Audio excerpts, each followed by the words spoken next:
ఉన్నటువంటి ఓబీసీలకు కూడా అన్యాయం జరుగుతుంది కాబట్టి we come to the power will conduct caste wise census అంతటితో ఆగలే జితినా ఇచ్చేదారి ఉత్తి భాగీదారి కూడా అన్నాడు. అది తెలుసుకున్న తర్వాత మన రాష్ట్రంలో అందరికీ తెలుసు ఎప్పుడైతే రాహుల్ గాంధీ గారు జితినా ఇచ్చేదారి ఉత్తి భాగీదారి అన్న తర్వాత రాష్ట్రంలో ఒక ఊపు వచ్చింది. అదేవిధంగా 10 జిల్లాలు తిరిగి బీసీలకు సరి అయిన న్యాయం ఇన్ని రోజుల నుంచి ఏ నాయకుడు మాట్లాడలే.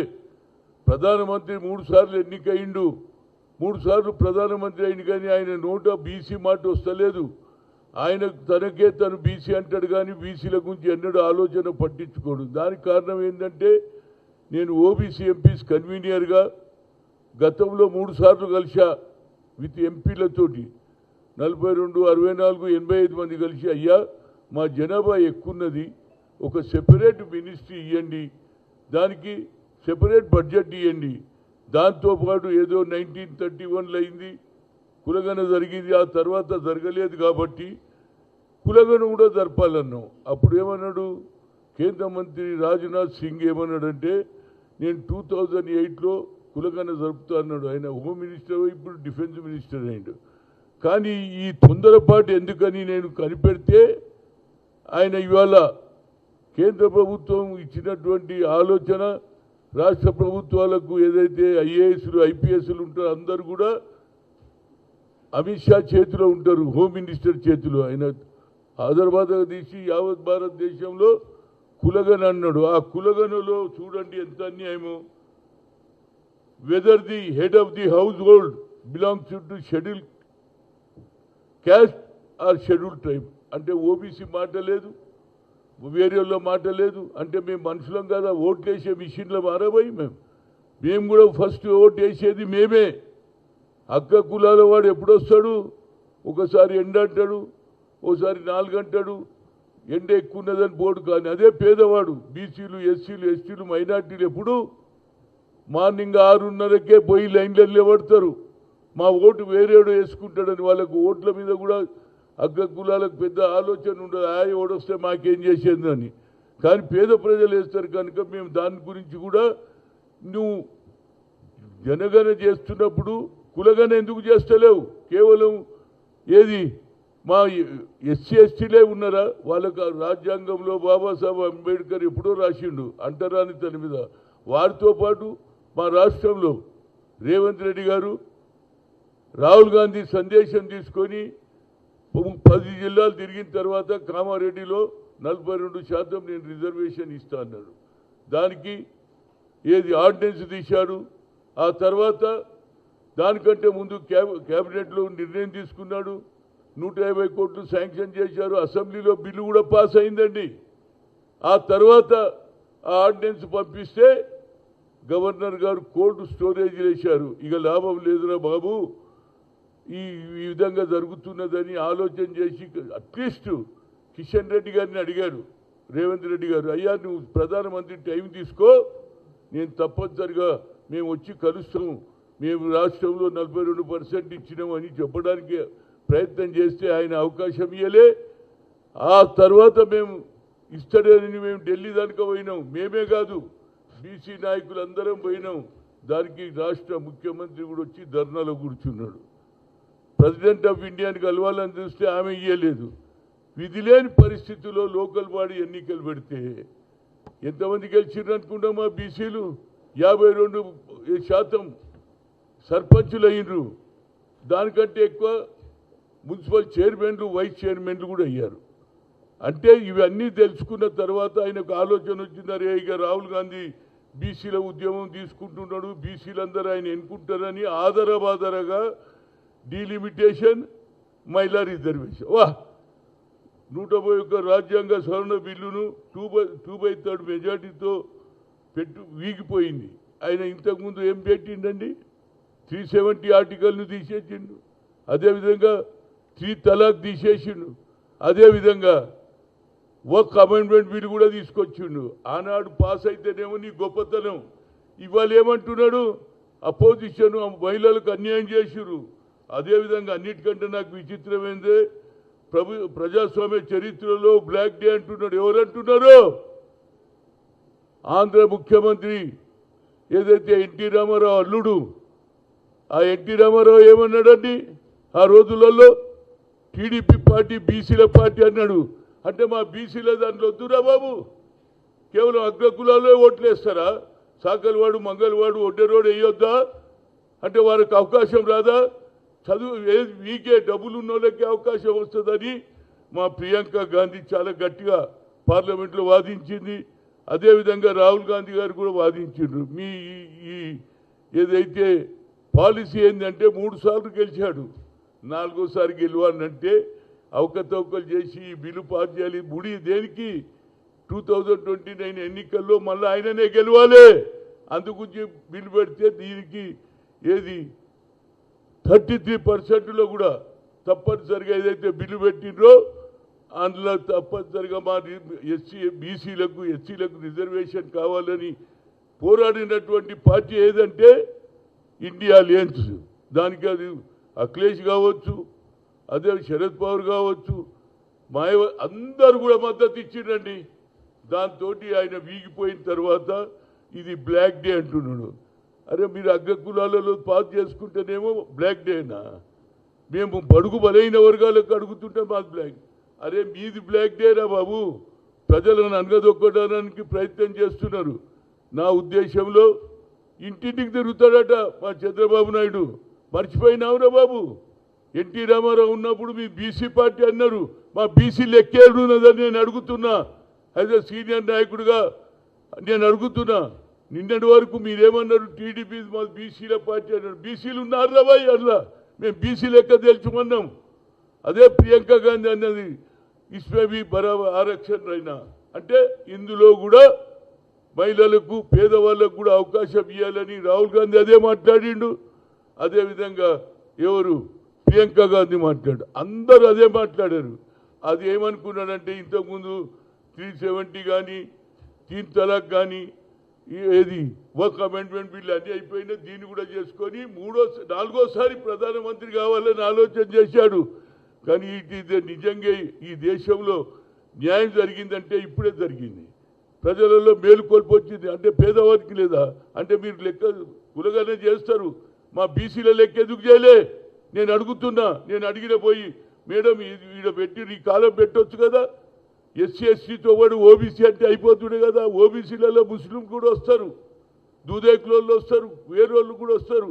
కనుక వాళ్ళు ఎంతసేపటికి ఈ దేశాన్ని హిందూ దేశం చేయాలని వారు ఎన్ని చెప్పినా వాళ్ళ వెనకాల ఎవరున్నారో తెలుసా? ఆర్ఎస్ఎస్ ఉన్నది.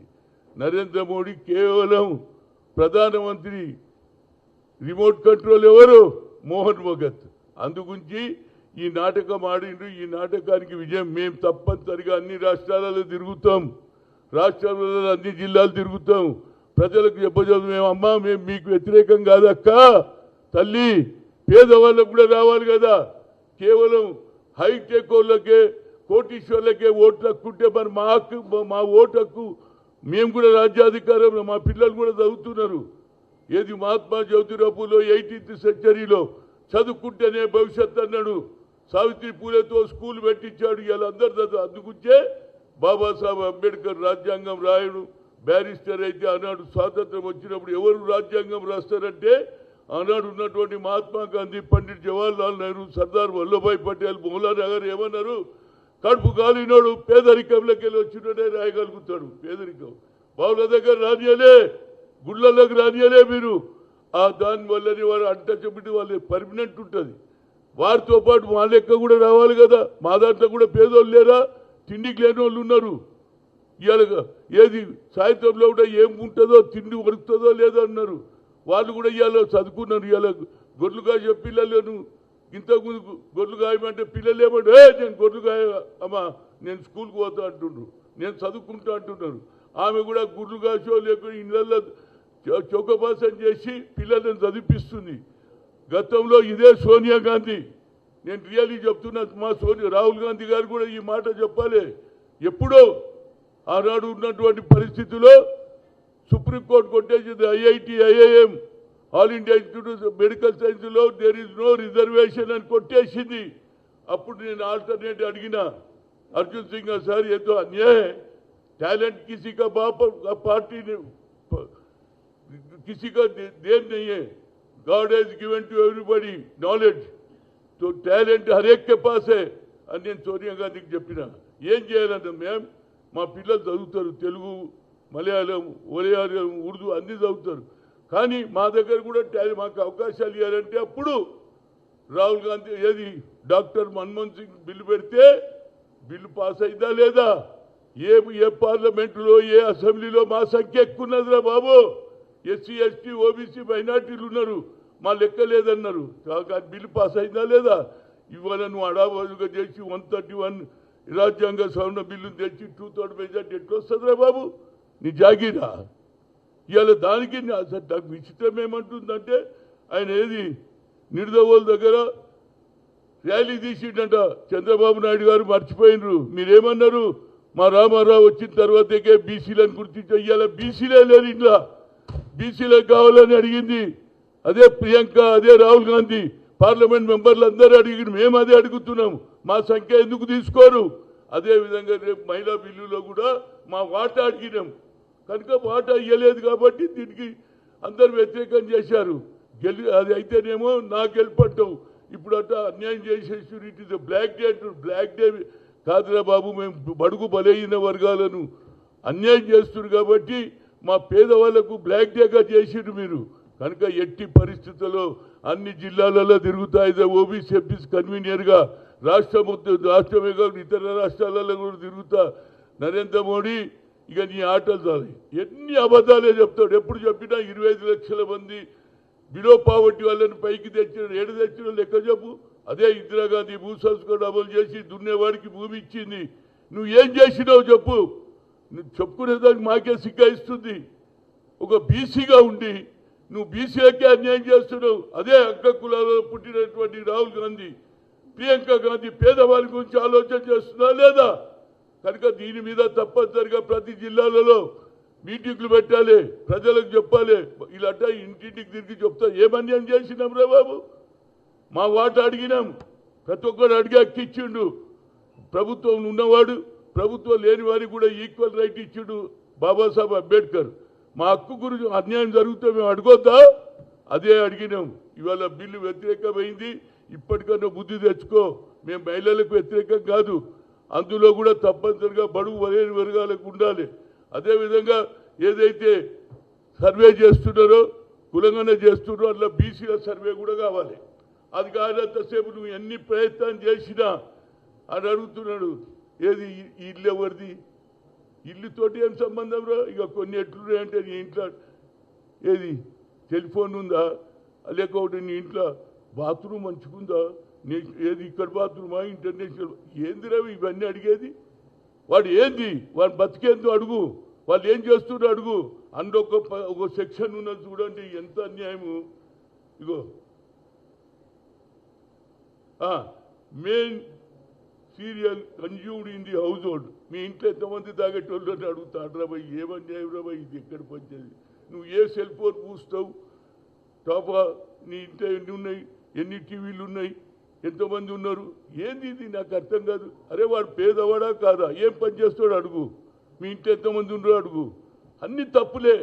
ఆఖరికి నీ రూఫ్ ఏంది, కంకరేసినవా, దాంట్లో అదేది మట్టి కలిపినవా, ఉసుకేసినవా, ఇదేంటండి నాకు అర్థం కాదు. ఇది కావాలని ఆఖరికి లెక్కేం చెప్తారంటే బీసీలు తక్కువ ఉన్నారు, అగ్ర కులాల వాళ్ళు. ఇప్పుడే తెలిసిపోతుంది కుల సంఘాలు. గతంలో కేసీఆర్ చేసినప్పుడు 300 కాపులు 8% ఉండేది, ఇప్పుడు 4% తెచ్చాడు. అట్లనే గౌడ్లను తక్కువ చేసిండు, అందరిని తక్కువ చేసి నిన్నటి దానికి ఆయనే చెప్పిండు.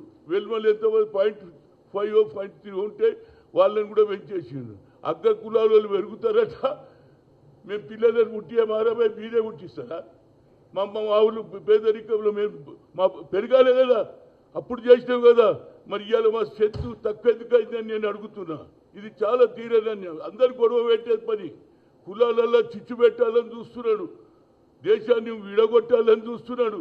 ఆఖరికి మహిళా బిల్లు వస్తే మహిళలకు మేము వ్యతిరేకం అంటారే. ఈ దేశానికి ప్రధానమంత్రి ఇందిరాగాంధీ ఉండే, ఆ అమ్మకు ఛాన్స్ వచ్చింది ప్రధానమంత్రి కావాలని. అదే ఆమె కోడలికి వచ్చినా ఉండలేదు. ఆ కల్చర్ మాది. అగ్ర కులాలకు మేము వ్యతిరేకం కాదు, కానీ మా అగ్ర కులాలతో పాటు మా షేర్ కూడా కావాలి. చదువుకున్నారు మా పిల్లలు. మహాత్మా జ్యోతిరావు పూలే ఎన్నడూ గుర్తు రాలేదా ఆయనకు? ఏది 20 ఏళ్ల కింద ఆయన గుర్తొచ్చి 2 సంవత్సరాలు చేస్తాడట.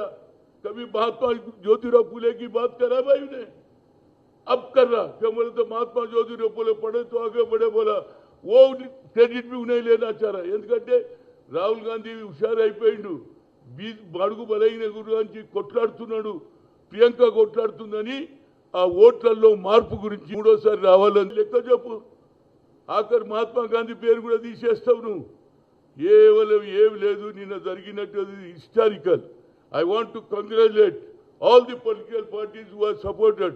ఏదైతే ఇండియా అలయన్స్ లో ఉన్నటువంటి అన్ని పార్టీలకు నా ఉదయపూర్వక ధన్యవాదాలు. ఇది కొనసాగాలే తప్పనిసరిగా. మళ్ళీ బడుగు బలైన వర్గాలందరూ కూడా న్యాయంగా ఇవాళ నేను చేసింది తప్పని ఎక్కడ ఎవరు చెప్తలేడు, వీళ్ళే చెప్తున్నారు. ఏది ఎన్డీఏ కూటమి వాళ్ళే చెప్తున్నారు. అందరికీ తెలిసిపోయింది. నువ్వు ఒక మాట వీళ్ళు ఏమడిగినారు, आरक्षण उसमें भी देना అన్నది ఎవరు? ప్రియాంక గాంధీ. నువ్వు ఇండియా ఎందుకు ఇవ్వాలా? మేము మా పిల్లలు రాజకీయాల్లో రావద్దా? అదే రాజీవ్ గాంధీ గారు ఆ రోజులో 72, 73 అమెండ్మెంట్ తెచ్చి 5 సంవత్సరాలకు ఎన్నికలు కావాలన్నాడు. ఎందుకంటే ఇందిరాగాంధీ ఉన్నప్పుడు ప్రతి తల్లి మా అమ్మ ఉన్నది, మా అమ్మ ఉన్నది, నాకు ఇవ్వలేదు. అవి చనిపోతే 3 రోజులు ఎవరు పొయ్యి పుట్టియలే. అందుగురించి రాజీవ్ గాంధీకి ఆలోచన వచ్చింది, పంచాయతీరాజ్ బిల్లు పెట్టిండు, మహిళలకు అవకాశం ఇచ్చిండు. అందువల్లనే జిల్లా పరిషత్ చైర్మన్లు అయినరు, మండల అధ్యక్షులు అయినరు.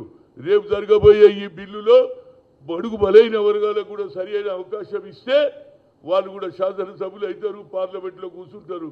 కేవలం 840 సీట్లు పెరుగుతున్నాయి అంటే ఇక్కడ దక్షిణ భారతానికి దెబ్బ కొట్టాలి, అక్కడ అయినా పెరగాలి. ఏమనంటే ఏడ తప్పు జరిగిందో అరే నువ్వు గోవాలో 12 లక్షల మంది ఉన్నారు, ఏది దాంట్లో ఓట్లేసేది అంటే 2 ఎంపీలు ఉంటారండి. ఈడ మల్కాజ్గిరిలో ఎంత ఉన్నారా? 35 లక్షలు లేరు. మరి ఈడ ఎన్ని కావాలి? ఇంత సంఖ్యలు ఉంటే మరి మాది పెరగాలి కదా. ఇది మాది పెరగదట, ఆయనది పెరుగుతుందట. అంటే ఇది కేవలం డీలిమిటేషన్ పేరు మీద ప్రజలకు మోసం చేసి మహిళా బిల్లును ముందు పెట్టి కొట్టేయాలని చూసిరు. అది ప్రజలు గ్రహించారు. ఆ గ్రహించే అన్ని పార్టీలు వ్యతిరేకం చేశాయి. ఇప్పటికన్నా ఈ తప్పుడు లెక్కలు చెప్పకుండా తప్పనిసరిగా అందరి ఏదైతే కులగన జరపాలి, బీసీలకు కులగన జరిగిన రోజే నిజమైన న్యాయం అవుతుంది. అప్పుడు మా సంఖ్య కూడా పెరుగుతుంది, మా వాళ్ళు కూడా రాజకీయాలు వస్తారు, ముఖ్యమంత్రులు అవుతారు, ఎమ్మెల్యేలు అవుతారు, ఎంపీలు అవుతారు. కనుక ఇది చీకటి రోజు కాదురా బాబు, మీకు చీకటే. మా బడుగు బలైన వర్గాలకు అన్యాయం జరుగుతుంటే అన్ని పార్టీలు మాకు మద్దతు ఇచ్చినాయి. అన్నిటికంటే విచిత్రం ఏంటంటే చంద్రబాబు నాయుడు ఏమంటున్నాడా, టీడీపీ क्या बोले भाई पहले बीसी का पार्टी उसमें कहीं कुछ चेंज आया भाई. 2 రోజులలో నువ్వు నరేంద్ర మోడీకి దగ్గర అయితే బీసీలను మర్చిపోయినావని అడుగుతున్నా. యాజ్ అ బీసీ లీడర్గా బీసీల పార్టీ అన్నవా లేదా? ఎన్టీ రామారావు వచ్చినాక బీసీ అరే రాజీవ్ గాంధీ ఎప్పుడో పంచాయతీరాజ్ బిల్లు పెట్టినప్పుడే వచ్చింది.